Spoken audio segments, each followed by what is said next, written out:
राजनीति को बदलते हुए आप देख रहे हैं, देश की राजनीति? राजीव जी देखिए, ये लाइन कह के राहुल गांधी ने अपनी पॉलिटिकल पोजीशन बहुत क्लियर कर दी है।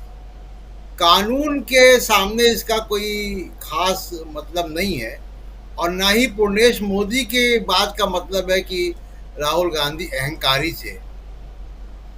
अहंकार का कोई इंडियन पिनल कोड में सेक्शन नहीं है अहंकार को डील करने के लिए। तो सवाल ये है, दूसरी चीज ये कि देखिए राहुल गांधी की राजनीति अब जहां पे है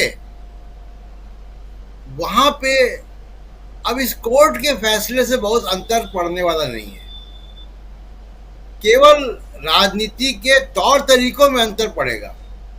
मान लीजिए कि आज आप राहुल गांधी की बात छोड़िए, संजय सिंह जो आम आदमी पार्टी के सांसद हैं, उनके ऊपर तो कोई मुकदमा नहीं है। वो तो मेंबर ऑफ पार्लियामेंट हैं, तो बाहर बैठे हुए हैं। तो पीठासीन अधिकारी जिस तरीके से फैसले कर रहे हैं, उनके बाद राहुल गांधी वो मेंबर हो या ना हो, ये केवल एक डेकोरेटिव स्टेटस है। एक फर्क जरूर होगा कि वो 2024 के चुनाव लड़ने के लिए अयोग्य हो सकते हैं अगर ये फैसला बरकरार रहता है, जिसकी मुझे बहुत कम उम्मीद है। दूसरा कि देखिए इसके इम्प्लीकेशन से वो क्या होंगे। अभी प्रेम कुमार जी कह रहे थे, मैं उसी को थोड़ा सा आगे बढ़ा दूं कि अगर सुप्रीम कोर्ट ने इस फैसले को बरकरार रखा तो भारत के संविधान में जो अभिव्यक्ति की आज़ादी का अधिकार है उसका कोई मतलब नहीं रह जाएगा। आर्टिकल 19(1)(a) का कोई मतलब नहीं रह जाएगा। कोई राजनेता, कोई पत्रकार, कोई व्यक्ति किसी को कुछ कह ही नहीं सकता, कोई आरोप ही नहीं लगा सकता। और ये जो डिफेमेशन का कानून है, पहले भी बता चुका हूं, ये कानून तो सामंती लोग लेकर आए थे इंग्लैंड में कि उनकी आलोचना ना हो। उस कानून को कई देशों ने उठा के फेंक दिया है। अमेरिका में एक ऐसा कोई कानून ही नहीं है क्रिमिनल डिफेमेशन का। तो जहां तक राजनीति की बात है, राजनीति की राजीव जी एक दिशा तय करेगा कि अगर मान लीजिए कि फैसला राहुल गांधी के पक्ष में नहीं आता है तो भारत जोड़ो यात्रा है, और जो राहुल गांधी ऑलरेडी कर रहे हैं वो और ज़्यादा शिद्दत से करेंगे। और दूसरा कि अगर फैसला आता है तो इमीडिएटली उसका जो इम्पैक्ट होगा कि वो नरेंद्र मोदी का परसेप्शन एकदम नीचे जाएगा, क्योंकि मोदी से, और ये भी नो कॉन्फिडेंस मोशन के बीच में होगा। ये नो कॉन्फिडेंस मोशन के बीच में होगा। तो 8 तारीख को जब बहस होगी उसमें राहुल गांधी संसद में मौजूद रहेंगे, और उनकी मौजूदगी और उनका भाषण, दोनों चीजें मोदी साहब के लिए पॉलिटिकली बहुत नुकसानदायक होंगी। और वैसे भी मोदी साहब किसी भी लड़ाई को राजनीतिक रूप से लड़ने का जो मादा है उनके अंदर या उनकी शैली है, वो राजनीतिक रूप से लड़ते नहीं है लड़ाई। वो पीछे से, दाएं से, बाएं से, सामने नहीं बोलेंगे, रैली में जाके बोल देंगे, या कुछ नहीं बोलेंगे, वो ईडी को लगा देंगे, सीबीआई को लगा देंगे।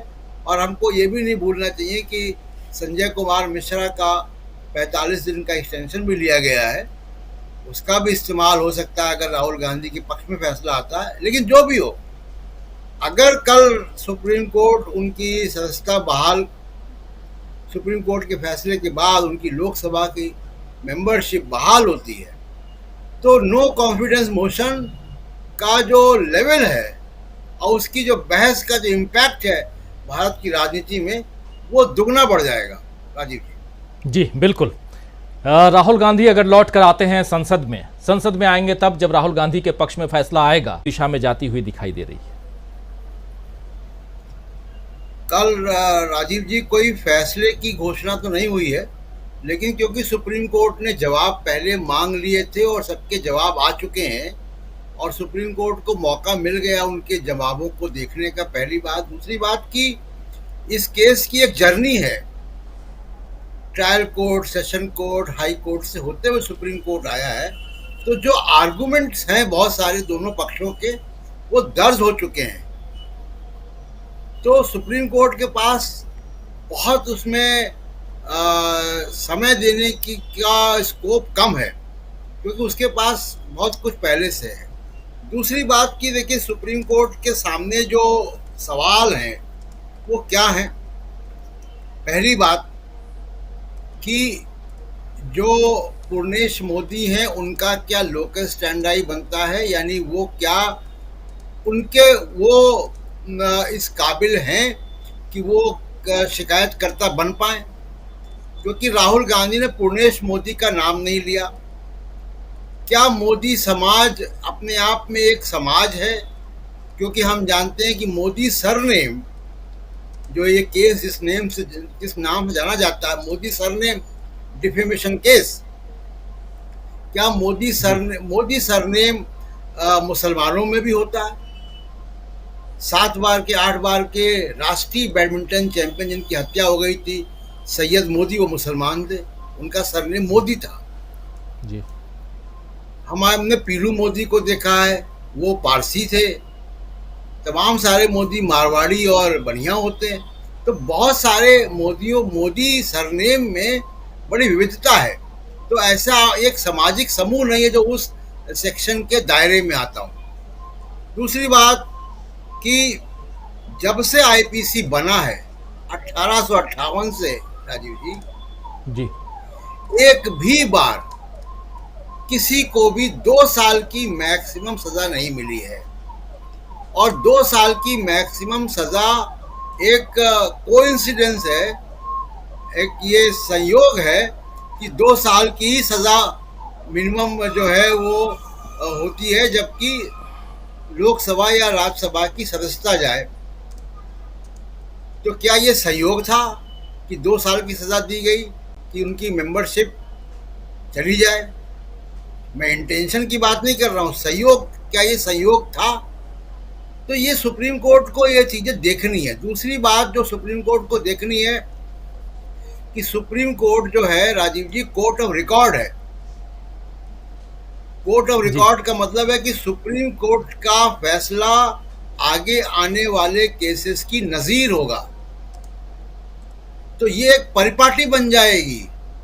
और एक आखिरी बात मैं जो कहना चाहता हूं, फिर मैं अगले राउंड में अपनी बात रखूंगा, कि जो लोअर कोर्ट ने किया, अब आप इस केस की जर्नी को देखिए। 2019 में कोल्हार में भाषण, उसके बाद वो मुकदमा आता है पूर्णेश मोदी का, उसके बाद साहब वो मुकदमा ठंडे बस्ते में चला जाता है, हाई कोर्ट से स्टे हो जाता है। उसके बाद राहुल गांधी अडानी के खिलाफ एक फोटो ले जाकर राफेल पे लंबा भाषण देते हैं लोकसभा में, और तुरंत उसके कुछ ही दिन बाद वो स्टे को वकेट कराया जाता है, मुकदमे को रिवाइव किया जाता है। यानी राहुल गांधी के संसद सदस्यता का या उनकी पॉलिटिकल स्टेचर का कानून के रास्ते से एक हस्तक्षेप हुआ है। तो क्या न्यायपालिका भारत के डेमोक्रेसी के प्रोसेस में हस्तक्षेप करेगी इस ढंग से? ये सुप्रीम कोर्ट को तय करना है। आप राजनीतिक रूप से करें, आपने स्मृति ईरानी को चुनाव लड़ा के राहुल गांधी को हरा दिया, वो एक राजनीतिक लड़ाई है।